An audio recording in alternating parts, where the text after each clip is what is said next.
जिस चेहरे को मायावती का उत्तराधिकारी समझा जा रहा था, बहुजन मूवमेंट का फ्यूचर इंचार्ज समझा जा रहा था, आज की तारीख में वो बीएसपी का मेंबर भी नहीं है।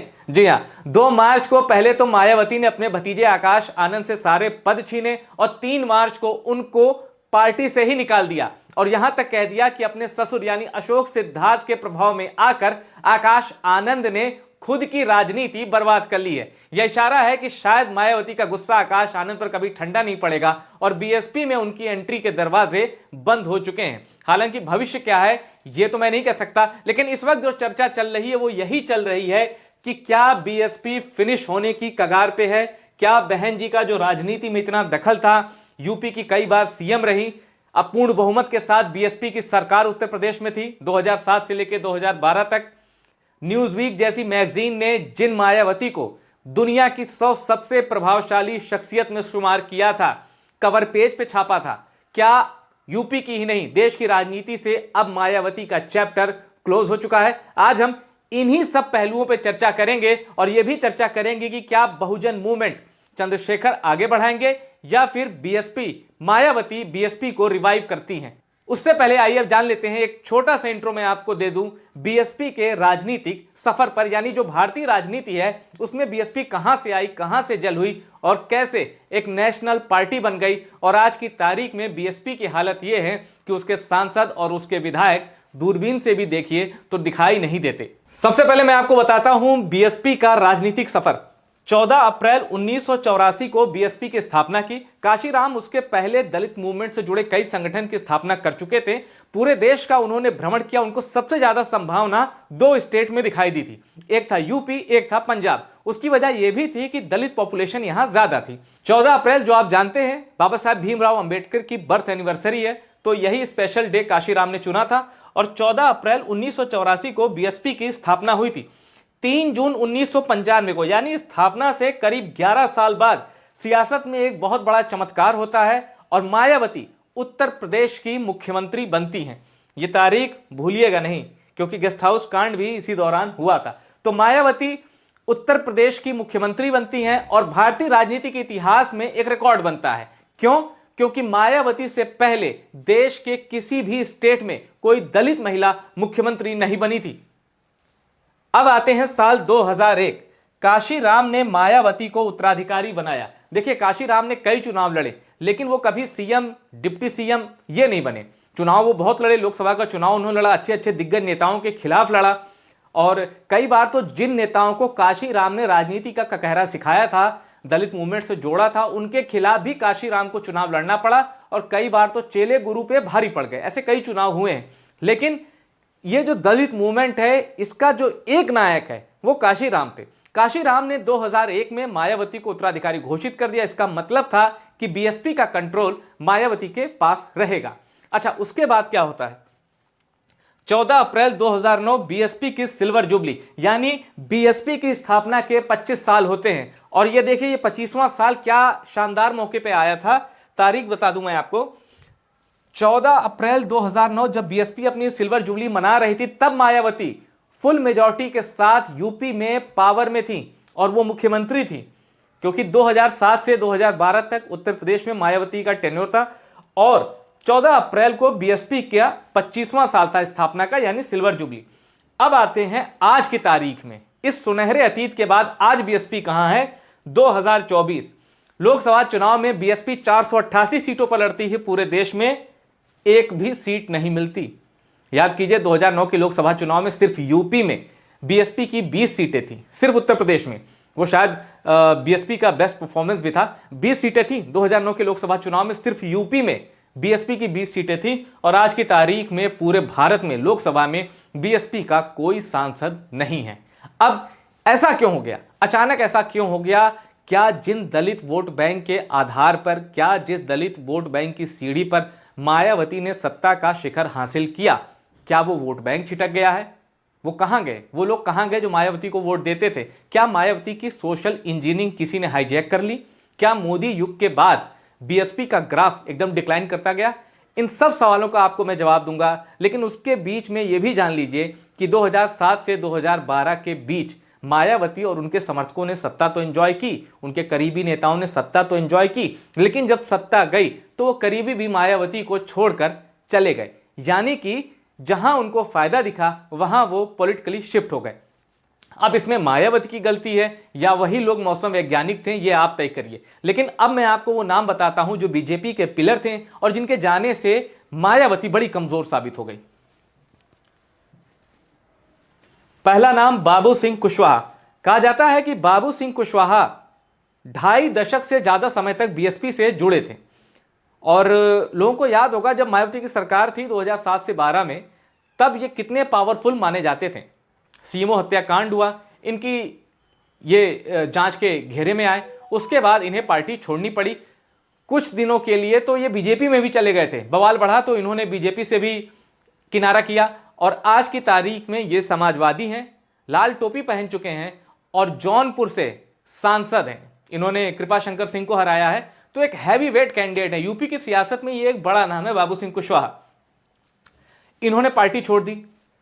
फिर नाम आता है नसीमुद्दीन सिद्दीकी। नसीमुद्दीन सिद्दीकी की सबसे बड़ी खासियत क्या है कि ये बीएसपी के पहले मुस्लिम विधायक थे। 1991 में ये बांदा से चुनाव जीतकर विधायक बन चुके थे। बहुजन समाज पार्टी के पहले मुस्लिम विधायक थे नसीमुद्दीन सिद्दीकी।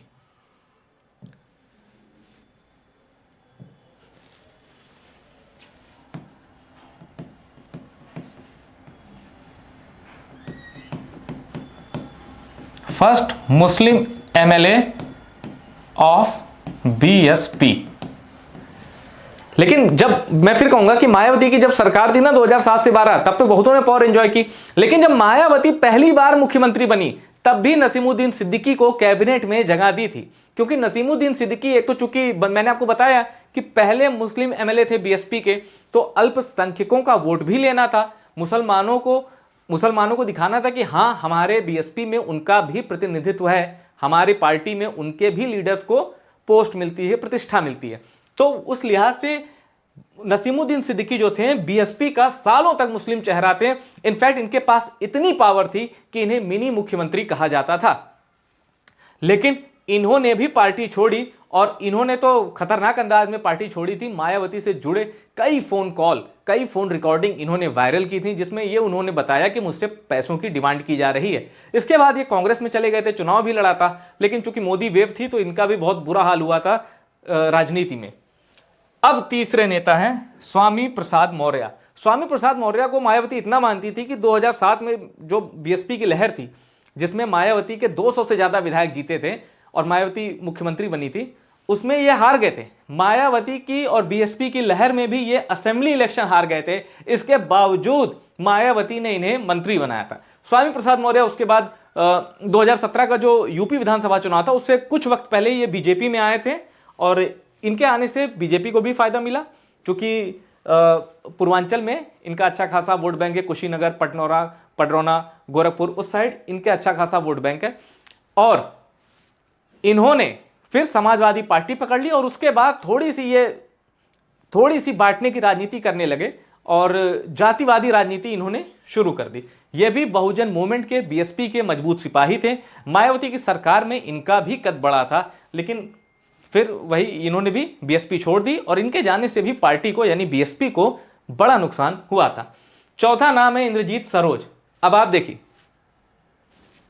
माथे पे लाल टोपी, इसका मतलब यह है कि अब ये समाजवादी हो चुके हैं। इंद्रजीत सरोज भी एक पावरफुल नाम होते थे बीएसपी के, लेकिन अब ये पार्टी छोड़ चुके हैं। तो इन चार नेताओं के जाने से मायावती को बहुत नुकसान पहुंचा है, और मायावती को नुकसान इन द सेंस कि उनकी पार्टी बीएसपी को नुकसान। और यही वजह है कि मायावती चुनाव तो लड़ती हैं, विधानसभा भी लड़ती हैं, लोकसभा भी लड़ती हैं, कभी कभी अलायंस भी कर लिया था 2019 में, उसका कुछ मायावती को फायदा भी मिला था। लेकिन बीएसपी जो है राजनीतिक रूप से गर्त में जा रही है।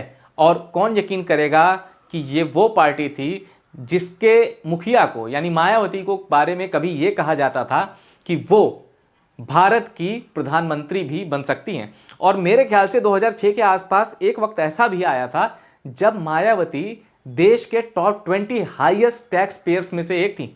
सचिन तेंदुलकर और कुछ कितने बड़े बड़े खिलाड़ी थे, कितने बड़े बड़े नाम थे, कितने सिने स्टार थे, सलमान खान से ज्यादा टैक्स उस साल मायावती ने भरा था। उसके बाद मायावती जब इन्होंने सीएमशिप एंजॉय की तो उसके बाद करप्शन को लेकर भी कई मामले उठे और कुछ लोगों ने तो यहां तक कहा कि अब मायावती का जो शासन है ये अगली बार सत्ता में नहीं आ पाएंगी, क्योंकि ये 5 साल के अंदर इनके कई फैसले ऐसे थे जिसमें ये दिखता था कि ये सत्ता भोगी की तरफ बढ़ रही हैं, जिनमें बीएसपी यानी पावर एंजॉय करने के लिए बीएसपी ने कई विवादित फैसले भी किए थे। मैं उनकी तरफ नहीं जाना चाहता, पर हम आज बात कर रहे हैं कि मायावती का राजनीतिक डिक्लाइन कहां से हुआ। अब यहां एक चीज और जान लीजिए, मायावती ने आकाश आनंद को पहली बार जब उत्तराधिकारी बनाया था तो 2024 के लोकसभा चुनाव आने वाले थे। 2023 के अंत में मायावती ने आकाश आनंद को अपना उत्तराधिकारी बनाया था। वो इसलिए कि चंद्रशेखर हावी हो रहे थे और चंद्रशेखर के मुकाबले एक युवा चेहरा घोषित करना था। देखिए, इसमें कोई शक नहीं कि आज भी पूरे देश में दलितों की सबसे फेवरेट लीडर मायावती हैं। पूरे देश में कहीं भी कोई पोल करा लीजिए, वोटिंग करा लीजिए, मायावती नंबर 1 रहेंगी। नंबर 2 कौन रहेगा उसको लेके बहस हो सकती है, लेकिन मायावती ने चंद्रशेखर के पैरेलल एक युवा चेहरा उनको चाहिए था, तो उन्होंने आकाश आनंद को प्रोजेक्ट किया, अपना उत्तराधिकारी बना, ये सोचकर कि इससे जो बहुजन मूवमेंट है, जो बीएसपी के समर्थक हैं, इनमें थोड़ा जोश आएगा।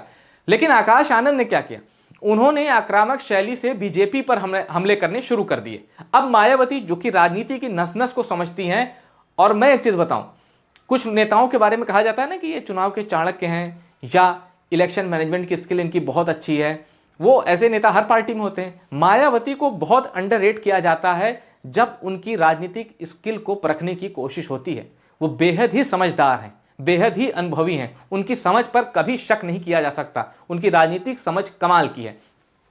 मायावती ने देखा कि आकाश आनंद तो बीजेपी पर हमला कर रहे हैं और उसका फायदा मिल रहा है समाजवादी पार्टी को। मायावती कभी भी ये नहीं चाहेंगी कि बीएसपी नीचे जाए और समाजवादी पार्टी ऊपर जाए, क्योंकि मायावती इस दुनिया में सब कुछ भूल सकती हैं, जून 1995 का गेस्ट हाउस कांड नहीं भूल सकती जब मायावती की जान पर बनाई थी। खैर, उसके बाद क्या होता है कि आकाश आनंद को वो दोबारा प्रोजेक्ट करती हैं, ये बताती हैं कि यही मेरे उत्तराधिकारी हैं। 15 महीने के अंदर मायावती ने 2 बार आकाश आनंद को उत्तराधिकारी बनाया और अब उनके पर कतर दिए हैं, पार्टी से ही बाहर निकाल दिया है। यानी अब बीएसपी का भविष्य क्या होगा, ये बहुत बड़ा सवाल है। कुछ लोग कह रहे हैं कि आजाद समाज पार्टी के जो चंद्रशेखर हैं वो बीएसपी को टेक ओवर कर लेंगे, लेकिन मायावती तो कह रही हैं कि जीते जी उनका कोई उत्तराधिकारी नहीं होगा। यहीं पर मायावती ये भी कहती हैं कि जो पार्टी की सेवा काशीराम की तरह करेगा वही बीएसपी का असली उत्तराधिकारी होगा। इसका मतलब है कि मायावती ने वो नाम भविष्य के गर्भ में डाल दिया है कि बीएसपी का उत्तराधिकारी कौन होगा।